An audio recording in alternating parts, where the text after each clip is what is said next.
Bible. In our story today, let us see how God gives King Solomon wisdom to rule his vast kingdom. The wise young king.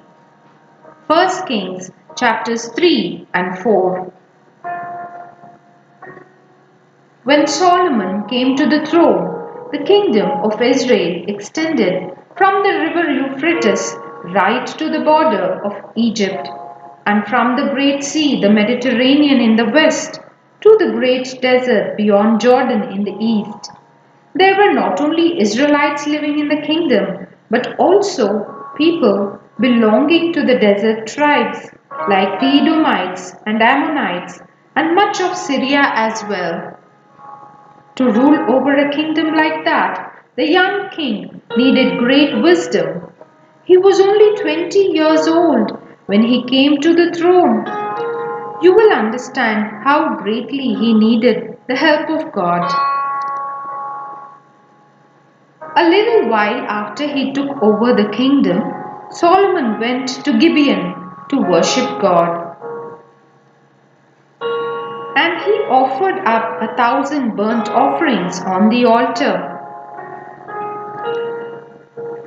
That night, God spoke to Solomon in a dream and told him to ask for some special gift.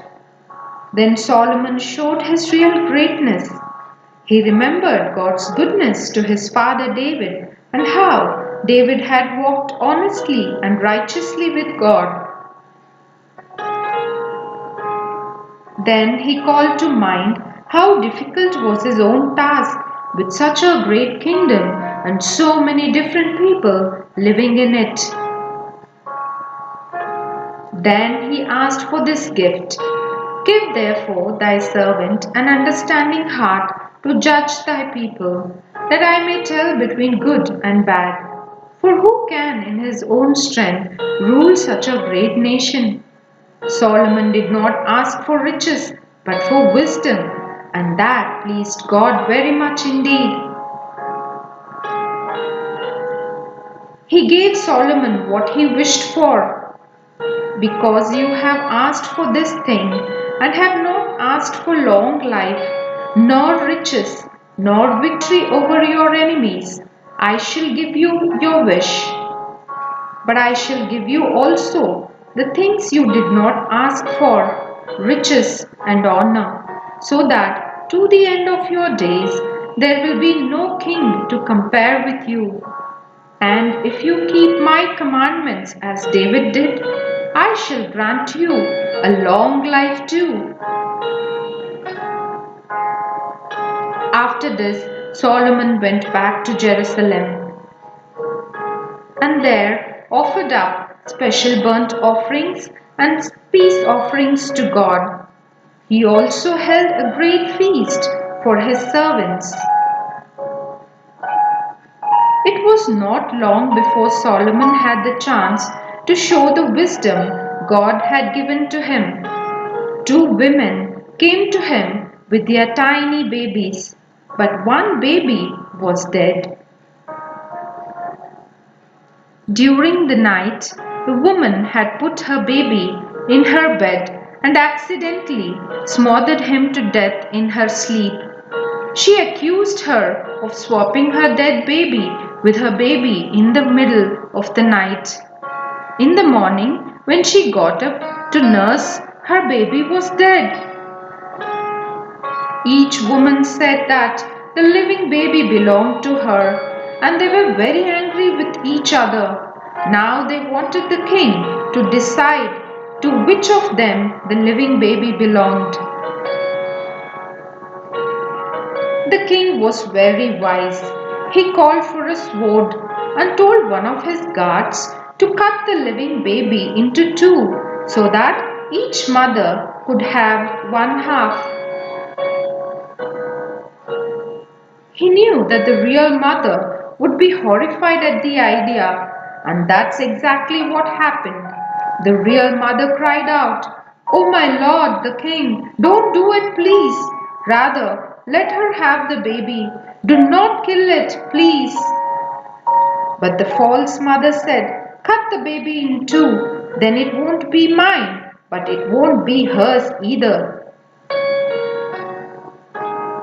Then the king said, give the child to the mother who did not want it killed. It really belongs to her.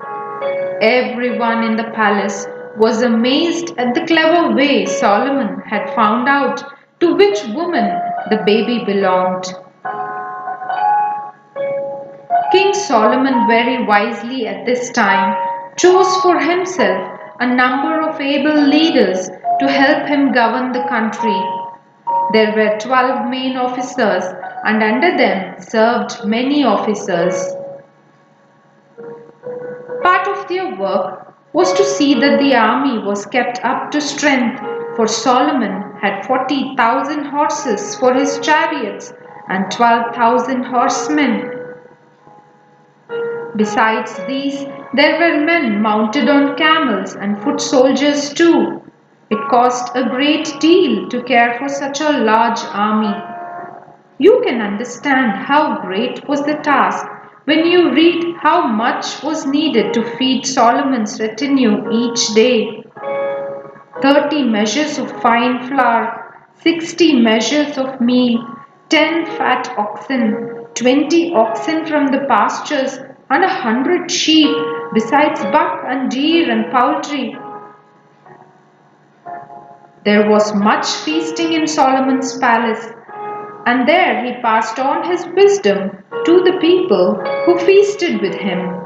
He taught them 3,000 proverbs and 1,005 songs. Not only the Israelites, but people from all the countries of the known world came to hear.